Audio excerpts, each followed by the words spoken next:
तो कहीं ना कहीं I have always prioritised work and I guess somewhere it's not easy to prioritize work and have a relationship that is steady. It becomes difficult. मुश्किल हो जाता है कि अगर आप काम को इतना इम्पोर्टेंस दो तो कहीं ना कहीं आपकी पर्सनल लाइफ अधूरी सी रह जाती. But that's a choice you to make. See I am only 32. अभी I am turning 32 in a month. Actually अभी 32 बोल के ऐसा लग रहा है कि बहुत भारी भरकम उम्र हो गई. जब शुरू किया था तो 25-26 का था.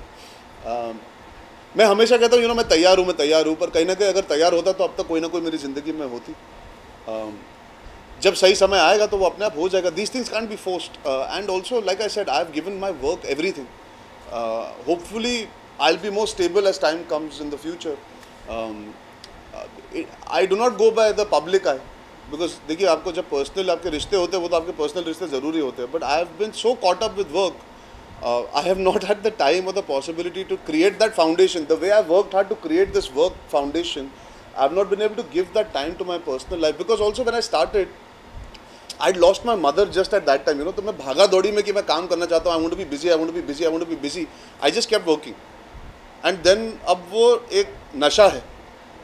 अब वो एक जुनून है. अब क्या है जब काम नहीं होता तो काम ढूंढने का मन करता है. तो खाली बैठने की आदत ही नहीं रही और वो पसंद नहीं आता है. तो उस चक्कर में क्या है 5 साल बीत गए पर रिलेशनशिप्स को टाइम नहीं दे पाया because I always looked for work more than my personal. But let's see. Life बहुत लंबी है और जैसे मैं हमेशा कहता हूँ छोकरा अभी जवान है तो कोई ना कोई मिल ही जाएगा. यार बहुत मुश्किल होता है ऐसे बोलना क्योंकि जब भी आप एक बोलते हो दूसरा ही होता है आपके साथ. इन सिचुएशन में हमेशा उल्टा ही होता है. आप बनाते हो अपने दिमाग में और ऐसे कुछ होना नहीं चाहिए. कल को क्या पता मैं किस किस्म की लड़की की तरफ अट्रैक्ट हूँ या कोई मेरी तरफ अट्रैक्ट हो. बस इतना ज़रूर कहूँगा any girl who wants to date me और ends up in a relationship with me I hope she understands कि मेरा समय मेरा नहीं है. मेरी ज़िंदगी थोड़ी सी मेरी नहीं है.